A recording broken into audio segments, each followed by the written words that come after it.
Big boss Malayalam season 6-ൽ ജനങ്ങൾ ഏറെ ഇഷ്ടപ്പെട്ടിരുന്ന ഒരു കോംബോയാണ് അർജുൻ ശ്രീതു കോംബോ. ഇവരെ ജനങ്ങൾ വിളിച്ചിരുന്നത് ശ്രീജുൻ കോംബോ എന്നായിരുന്നു. ഈ കോംബോയെ ജനങ്ങൾക്ക് ഏറെ ഇഷ്ടമായിരുന്നു. വലിയ വിവാദങ്ങൾ, പ്രശ്നങ്ങൾ, കാര്യങ്ങളൊന്നും ഇവർക്കെതിരെ വന്നിട്ടില്ല. എന്നാൽ ബിഗ് ബോസ് മലയാളം സീസൺ 6-ൽ 3 കോംബോയാണ് ഉണ്ടായിരുന്നത്. ഒന്ന് ജാസ്മിൻ ഗബ്രി കോംബോ, ഒന്ന് ശ്രീതു അർജുൻ കോംബോ, അതുപോലെ തന്നെ ഈയിടെ വൈറലായ അൻസിബ അഭിഷേക് കോംബോ. ജാസ്മിനും ഗബ്രിയും തമ്മിലുള്ള കോംബോക്കാണ് ഏറ്റവും കൂടുതൽ വിമർശനങ്ങൾ ഹൗസിലുണ്ടായിരുന്നത്. ഹൗസിനകത്തും പുറത്തും ഉണ്ടായിരുന്നു.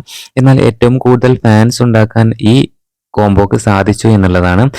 എന്തായാലും നമ്മുടെ ജാസ്മിൻ ഗബ്രി കോംബോയെ വിളിച്ചിരുന്നത് ജബ്രികൾ എന്നായിരുന്നു. എന്നാൽ ഈയിടെ ഹൻസിബ തന്റെ ഇൻസ്റ്റഗ്രാമിൽ ഒരു റീൽ പങ്കുവച്ചിരുന്നു. അതാണിപ്പോൾ സോഷ്യൽ മീഡിയയിൽ വൈറലായിക്കൊണ്ടിരിക്കുന്നത്. X not real but reel എന്ന ക്യാപ്ഷനോട് കൂടെയാണ് ഹൻസിബ ആ വീഡിയോ പങ്കുവച്ചത്. നിമിഷ നേരം കൊണ്ട് ആ വീഡിയോ സോഷ്യൽ മീഡിയയിൽ വൈറലായിട്ടുണ്ട്. എന്തായാലും ഇതിൽ നിങ്ങൾക്ക് ഇഷ്ടപ്പെട്ട കോംബോ ഏതാണെന്ന് മടിക്കാതെ കമന്റ് ചെയ്യാൻ മറക്കല്ലേ.